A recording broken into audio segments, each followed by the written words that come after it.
முத்து மீனா பேர் யாருக்கெல்லாம் பிடிக்குமோ இந்த வீடியோக்கு ஒரு லைக் போட்டுக்கோங்க. சிறகடிக்க ஆசை சீரியல்ல நாளைக்கு என்ன நடக்கலாங்கிறத பார்க்கலாம். சேனலை சப்ஸ்கிரைப் பண்ணாதவங்க சப்ஸ்கிரைப் பண்ணிக்கோங்க. ரோஹிணியும் மனோஜும் 30 லட்ச ரூபா அமௌண்ட் கொடுத்ததுக்கு அப்புறம் இந்த வீட்டுக்கு ஒரு பேர் ஒன்று வைக்கணும் அப்படின்னு சொல்லிட்டு எல்லாரும் ஆளுக்கு ஒன்னொன்னு சூஸ் பண்ணிட்டு இருக்காங்க. அந்த டைம்ல விஜயா வந்துட்டு நான் ஜோசியரை கேட்டுட்டு தான் இந்த பில்டிங்க்கு என்ன பேருன்னு வைப்பேன்.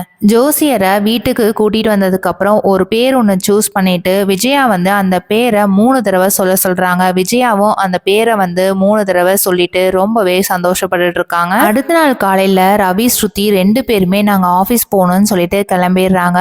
மீனாவும் நான் பூ கொடுக்கணும், நான் நேத்து கட்டின பூ வாடி போயிடும், நான் அதை போய் கொடுத்துட்டு வந்துடுறேன்னு சொல்லிட்டு கிளம்பிடுறாங்க. முத்துவும் அப்பா நான் சவாரிக்கு போகணும்ப்பா, அதனால எனக்கு நேரம் ஆயிடுச்சு, நான் போயிட்டு வந்துடுறேன் அப்படின்னு சொல்லிட்டு ஜீவாவை பிக்கப் பண்ணிட்டு நான் ரெஜிஸ்ட்ரேஷன் ஆஃபீஸ் போகணும்னு சொன்னோடனே அங்க போயிடுறாங்க. ரோஹிணியும் மனோஜும் ஆன்டி நாங்க ரெஜிஸ்ட்ரேஷன் ஆஃபீஸ் போயிட்டு எங்க பேர்ல மாத்தணும், அதனால நாங்க கிளம்புறோம்னு சொல்லிட்டு அவங்களும் கிளம்பிடுறாங்க.